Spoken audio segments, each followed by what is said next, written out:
ሰላም ጠናሃብልና ቤተሰብ ሓባርባና እዚ ሓባርባና እዩ ኣብ ሓባርባና ንትግራይ ዝምልከቱ ሓደሽትን ዋናውን ሓበሬታታት ከምኡ ድማ ሃገራውን ኣህጉራውን ዜናታት ክደሰስዮም ዜናታትና ናብ ኩሉ ክባዛሕ ንቻነልና ሰብስክራይብ ንምግባርና ድማ ላይክ ሼር ብምግባር ክትከታተሉና ብኽብሪ መዳም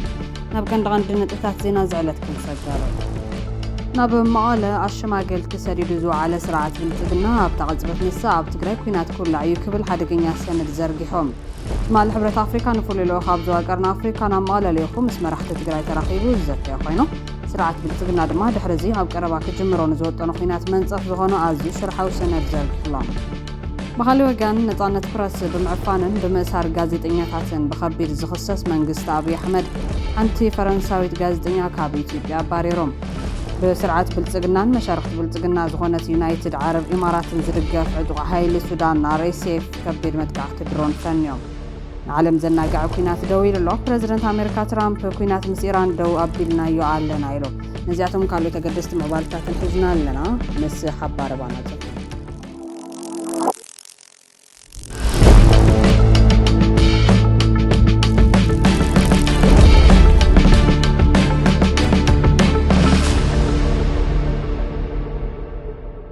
بقدامنت ناب مقالة أشماجل تسديد زو على سرعة بلصقنا بتغزبت نساء بتجري كوينات كل عيك بالحدقية سند زرقيهم تمالي حبرة أفريقيا نفولي لو خاب زو أكرنا أفريقيا نام مقالة ليخو مسمرح تزجري ترخيبو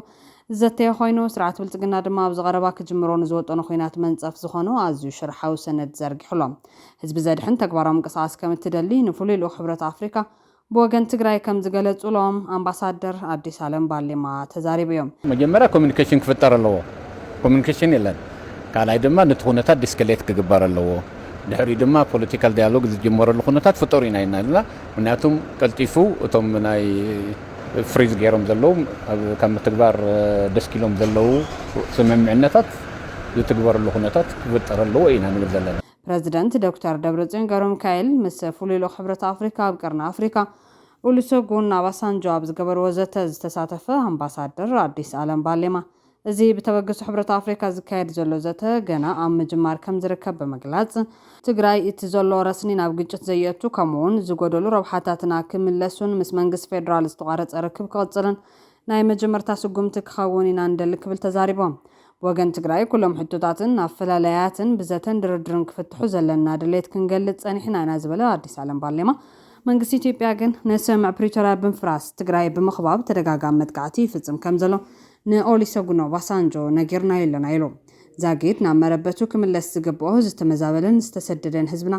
ብጥሜትን ሕማምን ይበርስ ኣብ ትሕቲ ወራርቲ ዝርከብ ህዝብና እውን ብመንነቱ ይቕተልን ይስዓን ከም ዘሎ ብሓፈሻ ኣብ ልዕሊ ትግራይ ዕፅዋን ክባንታ ኣውጁ ጽንተት ህዝቢ ትግራይ ይቕጽል ከም ዘሎ ከም ዝተገለጸሎም ሓቢሮም ፍሉይ ሕብረት ኣፍሪካ ኦሉሴጉን ኦባሳንጆ ብወገኑ ምስ ዶክተር ደብረጽዮን ዝገበሩ ወዘተ ጽቡቕ ከም ዝነበረ ብምግላጽ ዕላማ ትዘርብ እቲ ዘለዎ ጥሪ ምህዳን ቀጻሊ ሰላም ዝፍጠረሉ ኩነታት ምፍጣርን ምዃኑ እዩ ኣብቲ ዘተ ተረኺበን ዝሓተትኦ ሚድያታት ርኢቱ ሂቦን ዘሎ ስርዓት ብልጽግና ብሓደ መዓልቲ ክልተ ዘይቃዶ ተግባራት ዝፈጸመ ኮይኑ ብሓደ ወገን ናይ ድርድር መልእኽተኛ ናብ መቐለ ምስዳድ بخالق شينخ دما ኣብ ዝቀረባ ኩናት ክኽፈተልና ምድላዋት ተወዲኡ ዝብል ክስ ዝሓዘ ጽሑፍን ዓለም ዘርጊሕሎም ንልዝብ ድሉ መሲሉ ናብ መቐለ ኣሸማገልቲ ዝላኸ ስርዓት ብልጽግና በትኻሊ ወገን ድማ ንኽልተ ሰብ መዚና ኣብ አልጀዚራ ሊኹ ሓደጋ ነጋሪት ኩናት ክጉስምነት ስርዓት ኣብ ቀረባ ክኸፍተን ዝወጠኑ ኩናት ምኽንያታት ዝልሽን ሰነድ ዘርጊሕሎም ጌታቸውን ሬድዋንን ኣብቲ ናብ መላእ ዓለም ዝበጽሕ ሚድያ አልጀዚራ ብዝተሓተመ ጽሑፎም ፕሪቶሪያ ዝበተኖም ኣካላት በመሪሕነት ኢሳያስ ኣብ ኣስመራ መቐለን ሱዳንን بحبون قلتنا خيباتات يكايدو كم زلو حدشت ناي طفات كيداني مسرتو كم زلو كالي زور قجت نمولع يدالو كم زلو يزغسس بحاجزن دقفنا اسمرا مريحنا تحو حساب زوط المعالتات سابع على الفيدرال منقستي متقعت المجمار والسينو لازم الحدقين بدمدم تازق على حد صحف زومو قنات انتخوانا قنت بواقن حايلتات زمدو ኣብ ቀረባ ኩሉ ዓይዝበል ወኪናት መረጋገጽ ኮን ዝኽእል መርቱዕ ይቕርብሉን ናይዞም ዘይቃደው ዝመስሉ ግን ድማ ዝተዋደዱ ዝመስሉ ክልተ ተግባራት ብልጽግና ቀንዲ ዕላማኦም ንማሕበረሰብ ዓለም ንሕና ሰላም ኢና እንደሊ ንሳቶም እዮም ኩናት ዝኸፍቱልና ዘለዉ ዝብል ዲፕሎማስያዊ ተረኽ ብምፍጣር ማለት እውን ብምድንጋር ኣብ ቀረባ እዋን ግን ብወገን ብልጽግና ነቲ ክሲ ምኽንያት ብምግባር ኩናት ናይ ሙላዕ ትልሚ ከም ዘለዎም ተገይሩ ዝውሰዱ ክብሉ ተንተንቲ ጸጥታ ዞባ ይገልጾም ስለዚ እቲ ኣብ ቀረባ እዋን ኩናት ክውልዑልና እዮም ትብል ክሶም ننا أبي أحمد مدنا قرب بحر زرد عصب بانصارو مالتون أب قربوان كوينات كنولعين زولو زلهم مخانا مردا كبدا يكون زولو زم تنتنتين بزخنة سلت زي بحنت ونشف كل التعرف نموقع استمهذا سلتهم تحدى أبكر محاورة سبع عالم سلام دلاي مسيل كام عرب تقدر كان أكوين التأتو زل خانة ممثال تخالي دما نمقات امتخام الزنقع سلتي متلال مالتون ناي مقات امتخات خورات مزن بعي بمال حبيرهم اللهم كالي سرعات والتقنا هذا تقرأي كوينات كخفة دلو مخان مرقاقات ادما نبل تقنا بستتنبر إيزيما زوجو مقلت آواج كيناتيوم إيزيما أبو سانجو نامغاله هابستو قعزو اللغزبت هابزوجو مقلتين منقص فيدرال هابلعل تقرأي سوقم تكوستو دي حاتي تجلوم إيزيما نمدنو قاي تكبراس مع بريتوران نزي من بلاست مزابلتن حوحات راح تحتات كم زخونة زواق أسخوينو فيدرال دما هابا تقرأي كل عكينات كخفة يحطو قريب وزلام تمال مغالزو على فوليلو خبرة أفريكا بقرن أفريكا ويلي سوقونا باسانجو مرخوي بزحان تقرأي بزهابو حاتر مقلتي علامة زمبزح نقرات كابتي أبزوان زبطحو الدرجة كي يحسمون مقباري لهم اتينا زهاقر من يسلام مرق عن ستان كله قدوام معبالون نقاقزل مسرح مردا بخمي كن جمرو نخيل زبليت علامة كل وسيقهم بتوساخي مس بريزيدنت تخلل دكتور دبرجن قبرو مكايل بمرخابو عقوب كم زخوناون قاليت لهم كرما وارح مسجيتاتشون مس جنرال صادق أننينا تدراديرنا كالي زتمتو يلن كبل استسمعها أبي أحمد حزي كابتوم ألا زبتت تسمع زنورو وليسوقنا باسانجو ناب مقالة ملاخو شرح سرعة بلتقنا قولت قبل زرقي كبلو قالت عزوتي قالت لهم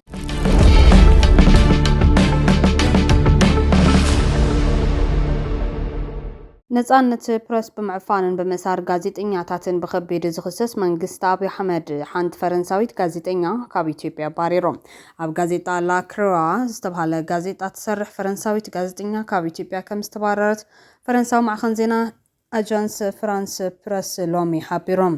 ኢትዮጵያ ኣብ ልዕሊ ነፃ መራኸቢ ብዙሓን ትገብሮ ዘላ ጭቆና አንጻጥን ተቐጽሎ ከም ዘላት ማዕኸን ዜና ሓቢሮም ተጓል 30 ዓመት ፈረንሳዊት ጋዜጠኛ አውግስቲን ፖሲሊ ካብ መጋቢት 2023 ጀሚሩ ኣብ ኢትዮጵያ ከም ወኪል ኮይና ትሰርሕ ከም ዝነበረት ዝገለጸት ፈረንሳዊ ማዕኸን ዜና ንአውግስቲን ዝተባረረትሉ ንጹር ምኽንያት ካብ ሰመዝ ፌደራል ላይ ገለጸን ኢሎ ኣሰናዳይ ጉዳያት ወጻኢታ ጋዜጣ ንኤጀንስ ፍራንስ ፕረስ ኣብ ዝሃቦ ሓበሬታ እትምብራር ክርዶ ዘይኽእልን ኣብ ልዕሊ ናጽነት ፕረስ ዝፍጸም መጥቃዕቲ ምዃኑ ገሊጾም ኣቀደሙ ዓለም ለኻዊ ትካል ተጣባይሱ መሰላት አምነስቲ ኢንተርናሽናል ሰበስልጣን መንግስት ኢትዮጵያ ኣብ ልዕሊ መራኸቢ ብዙሃን ዘካይድዎ ዘሎ ምዕፋን ደው ከብሉ ሓቲቱ ነይሮም አምነስቲ ዓለም ለኻዊ ትካላት መሰላት ነዚ ስልታት ስጉምቲ ደው ንምባል ድምፀን ከስማዑን ጻውዒት ኣቕሪቦም አብይ አሕመድ ናብ ስልጣን ምስ መጸ ኢትዮጵያ ኣብ ናጽነት ፕረስ ካብ 180 ሃገራት أمبل 110 ደረጃ ክትስራዕ ኪላ ነይራ ተኾነ ገነቲ ሃገራትን ዘለውን ብናጽነት ሓሳብ ካመግላጽ ተመርኩሱ ደረጃታት ዝስርዕ ጉጅለ ደባልቦ ጋዜጠኛታት ሎም ዓመት ኣብ ዘውጽኦ ደረጃ ንኢትዮጵያ ካብ 180 ሃገራት ኣመበል 148 ክስርዓ ኪሎም አምነስቲ ኢንተርናሽናል ትማለው ዘውጽኦ መግለጽውን በዓል መዚ መራኸቢ ብዙሃን ኢትዮጵያ ብዝሓድሽ ዘውጽኦ ማዕየሪ ናይ ሓያለ መደብራት ዜናን ጋዜጠኛታትን ናይ ስራሕ ፍቃድ ሕዲገውዎም ኣሎም ጋዜጠኛታት ሮይተርስ ኣብ ኢትዮጵያ ከይሰርሑ ከም ዝተኸልከሉውን ከም ኣብነት ጠቂሶም ኣብ ኢትዮጵያ ዝተመዝገበ ኩነታት ናጽነት ፕረስ ምስቲ ኣብቲ ሃገር ዘሎ ፖለቲካዊ ዘይምርግጋዕ ዝተኣሰረ ምዃኑ ብምግላጽ አንጻር ጋዜጠኛታት ዝተፈላለዩ ስጉምታት ይውሰዱ ከም ዘለውን ንዲሞክራሲያዊ ጉዕዞት ሃገር ዓብዪ ዕንቅፋት ከም ዝኾነን ሓቢሮም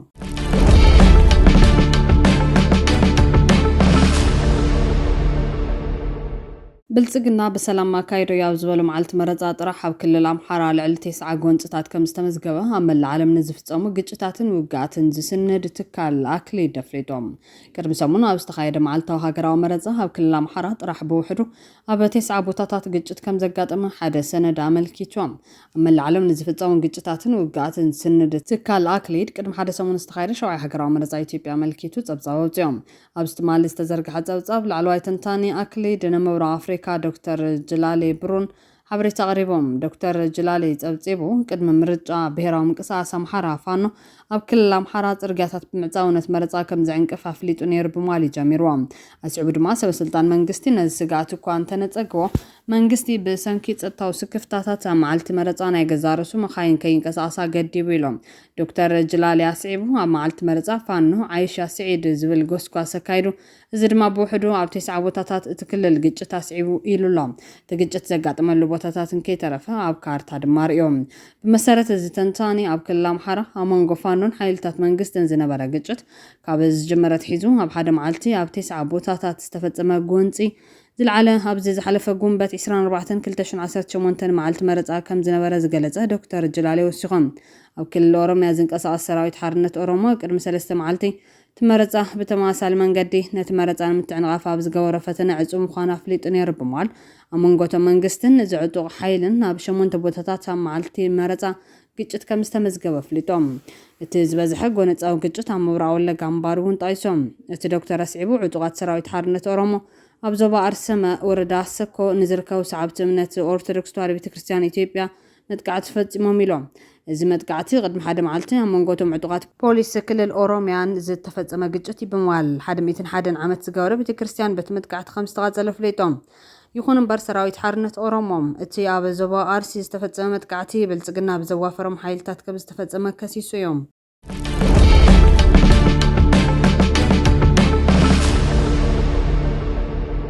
ኣብዚ ሰሙን ስዑድ ዓረብ ን4 ኢትዮጵያውያን ብሞት ከም ዝቐፅዐት ክትሕብርን ከላ ተጋሩ ዝርከብዎም ልዕሊ 1600 ዜጋታት ኢትዮጵያ ድማ ምሕረት ከም ዝተገበረሎም ተገሊጾም ሚኒስትር ውሽጣዊ ጉዳያት ስዑድ ዓረብ ብሓደ ሰነ 3 ሰነን 2018 ዓ.ም ክልተ ኢትዮጵያውያን ብማሕነቕቲ ከም ዝተቐተሉ ኣፍሊጦም እቲ ቅትለት ብሓደ ሰነ 2018 ኣብ ኣውራጃ ናጅራን 3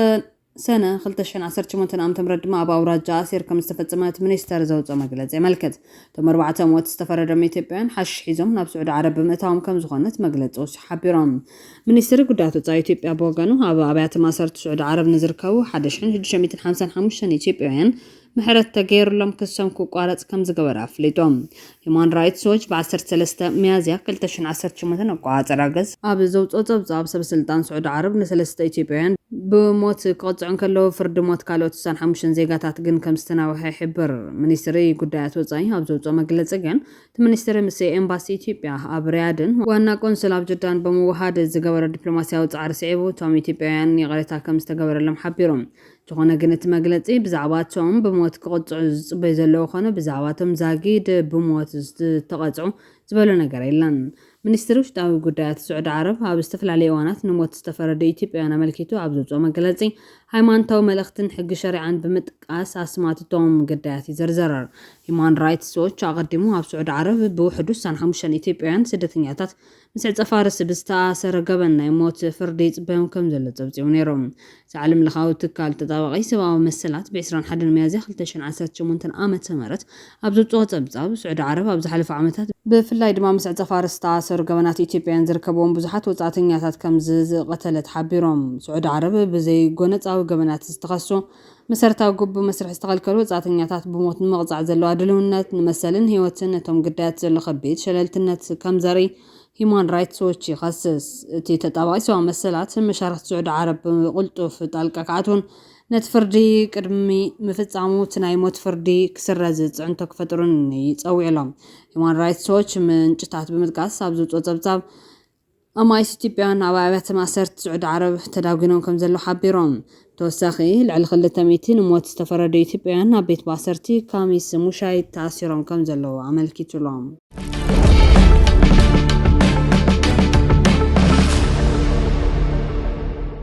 ብስርዓት ብልጽግና ንመሻርክቲ ብልጽግና ዝኾነት ዩናይትድ ዓረብ ኢማራትን ዝድገፍ ዕጡቕ ሓይሊ ሱዳን RSF ከቢድ መጥቃዕቲ ድሮን ፈንዮም ኣብ ሱዳን ኣብ ትርከብ ከተማ ኤል ኦበይድ ኣብ ዝካየድ ዝነበረ ስነ-ስርዓት ቀብሪ ሰብ ኣልቦ ነፋሪት ብዝተፈጸመ መጥቃዕቲ ብውሕዱ 4 ሰባት ከም ዝሞቱ 2 ጉጅለታት ተጣባቂ ሰብኣዊ መሰላት ገሊጾም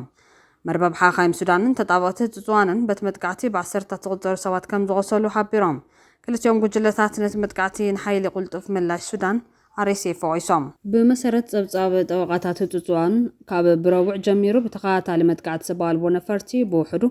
23 ሰባት ሞይቶም RSF ብዛዕባ ትኽሲ ሪች ሃበን ኤል ኦበይድ ኣብ ዝሕዝዋን ኣብ ትሕቲ ቁፅጥር ሓይሊ ቁልጡፍ ደገፍ ትርከብ እታ ከተማ ኣብቲ ንሰንሰለት ዓመታት ዝቐጸለ ኩናት ሕድሕድ ሱዳን ዓብዪ ሜዳ ውግእ ኮይና ጸኒሓ ኩናት ሕድሕድ ሱዳን ናብ ዓለም ዝኸፍአ ሰብኣዊ ቅልውላው ኣስዒቡ ልዕሊ 11 ሚልዮን ሰባት ካብ መንበሪኦም ክመዛበሉ ከለዉ ልዕሊ 28 ሚልዮን ድማ ኣብ ሓደጋ ከቢድ ጥሜት ይርከቦም ክንደይ ሰባት ከም ዝሞቱ ወግዓዊ ኣሃዝ እኳ እንተዘየለ ብውሕዱ 50,000 ከም ዝሞቱ ይግመት ጠበቃታት ህጹጽ ረድኤት እቲ መጥቃዕቲ ሰብ ኣልቦ ነፈርቲ ንመንበሪ ቦታታት መዕርፎ ነፈርትን ወታደራዊ ማዕስከርን ዒላማ ዝገበረ ምዃኑ ገሊጾም በቲ መጥቃዕቲ 13 ሰላማውያን ሰባት ከም ዝተቐተሉ ብምሕባር ኣብ ዝሓለፉ መጥቃዕትታት 5 ከም ዝተቐተሉ ሓቢራ ዝሕዝን እዩ ናሕሲ ኣባይቶም ኣብ ልዕሊኦም ፈሪሱ ንገለ ካብቲ ገዛውቲ ምስ ትርኢ ብህይወት ዝነብር ሰብ ከም ዘየለ ትርክብል ሓደ ነባሪ ንኤኤፍፒ ተዛሪቦም መርበብ ሓኻይም ሱዳንን ጠበቃታት ህጹጽ ረድኤትን ትማል ሐሙስ ኣብ ሓንቲ ናይ ሰብኣዊ ሓገዝ እተባጽሕ መኪና እውን መጥቃዕቲ ከም ዝተፈጸመ ሓቢሮም ተጣባቕቲ መሰላት እቲ መጥቃዕቲ ስርዓታውን ተደጋጋሚ ምዃኑን ንመዓልትታት ነበርቲ ከተማ ኤል ኦበይድ ዕላማ ዝገበረ ምዃኑ ይገልጹ። ኤል ኦበይድ ኣብታ ብነዳዲ ሃፍታም ዝኾነት ግዛት ኮርዶፋንያ ትርከብ። እታ ከተማ ብስትራቴጂካዊ ኣገዳስነታ ዓውደ ውግእ ኮይና ኣላ። RSF ነታ ከተማ ክቆጻጸር እንከሎ ሰራዊት ሱዳን ድማ ምዕራባውን ምብራቃውን ክፋል እቲ ከባቢ ይቆጻጸር። ኣብዚ መዳይ ቁፅር ምስፍሕፋሕ ምስ ተበጻሕነት ምህርቲ ነዳዲ ዝተኣሰር ምዃኑ ተንተንቲ ይዛረቦም።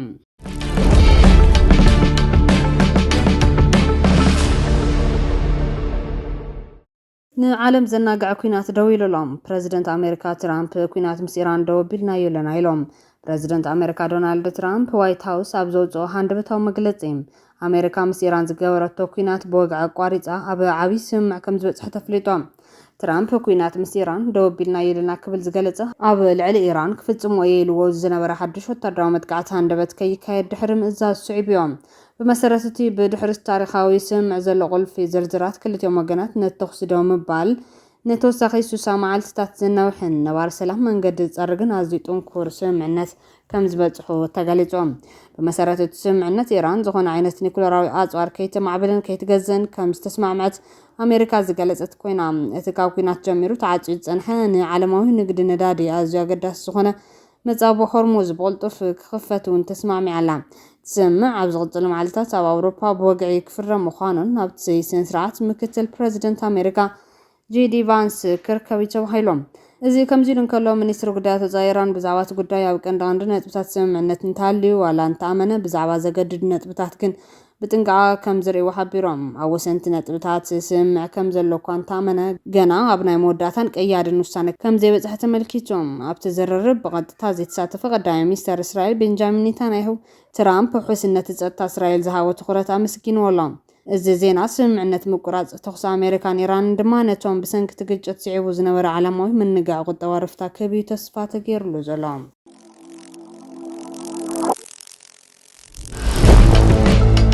ህቷትን ክብራትን ቤተሰብ ሓባር ባና ነዚ ዕለት ዝሓዝናዮም ሓበሬታታት ኣብ ዘኸምቤትና ቻነልና ሳብስክራይብ ንምድላዋትና ድማ ላይክ ሼር ብምግባር ቤተሰብ ሓባር ባና ኩኑ ሰላም